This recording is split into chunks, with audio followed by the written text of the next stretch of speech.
সকাল কিংবা বিকালের জন্য খুবই মজার একটা নাস্তা রেসিপি বানিয়ে শেয়ার করব। আর এটা হচ্ছে সিদ্ধ আলু এবং সাবুদানা দিয়ে শর্টকাট এবং বাসায় থাকা উপকরণ দিয়ে এই নাস্তাটা আমি বানিয়ে শেয়ার করব। আশা করছি পুরো রেসিপি ভালো লাগবে। এখানে আমি বাসায় থাকা 2টা কাঁচা আলু নিয়েছি। এখন আলুর খোসাগুলো আমি ছাড়িয়ে তারপর ধুয়ে নিব।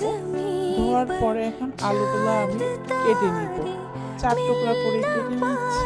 পরিবারের সদস্য সংখ্যা যদি বেশি থাকে সেক্ষেত্রে পরিমাণগুলো বাড়িয়ে দিবেন।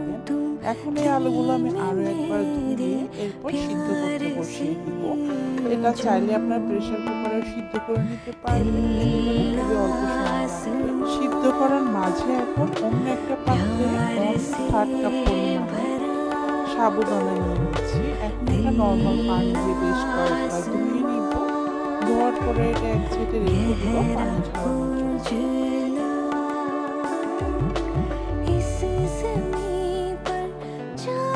এদিক থেকে আলুটাও আমার সিদ্ধ হয়ে গেছে। এখন আমি একটা পটেটো ম্যাশার দিয়ে এটা ম্যাশ করে নিচ্ছি। আর খুব ভালো করে কিন্তু সিদ্ধ করে নিয়েছি। আর এই ম্যাশ করার কাজটা অবশ্যই গরম গরম অবস্থায় করতে হবে। সাথে দিয়ে দিচ্ছি মিহি কুচি করা পেঁয়াজ, কাঁচামরিচও দিয়ে দিচ্ছি। আর এখানে ধনিয়া পাতা কুচি দিয়ে দিচ্ছি।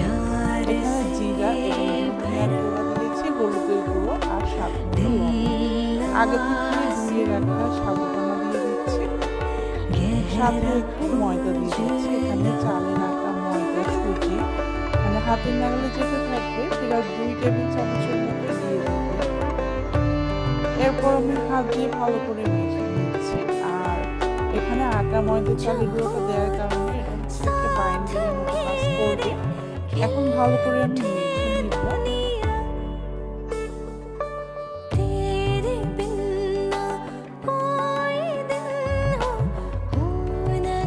মাখা হয়ে গেছে। এরপরে আমি এখানে নাস্তা বানানোর জন্য শেপ দিয়ে নিচ্ছি। পছন্দ মতো শেপ দিয়ে বানিয়ে নিতে হবে। 2টা আলু দিয়ে কিন্তু অনেকগুলো পরিমাণে নাস্তা হয়েছিল। আর আপনারা ভিডিওটা দেখলে বুঝতে পারবেন।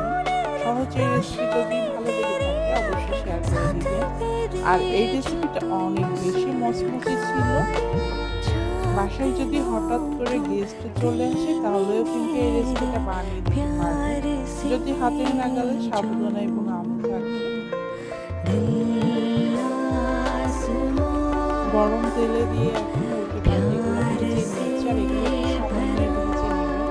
এতে করে ভাজার পরে অনেকক্ষণ পর্যন্ত মচমচে হবে। আর ভাজার পরে কিন্তু কালারটা অনেক সুন্দর এসেছিল, এই যে দেখতে পাচ্ছেন। এখন এটা নামিয়ে নেব।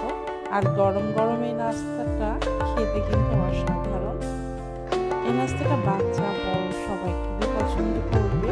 সেই সাথে আপনাদের গেস্টদেরও যদি বানিয়ে দেন তারাও কিন্তু খুবই পছন্দ করবে। আশা করছি পুরো রেসিপি ভালো লেগেছে।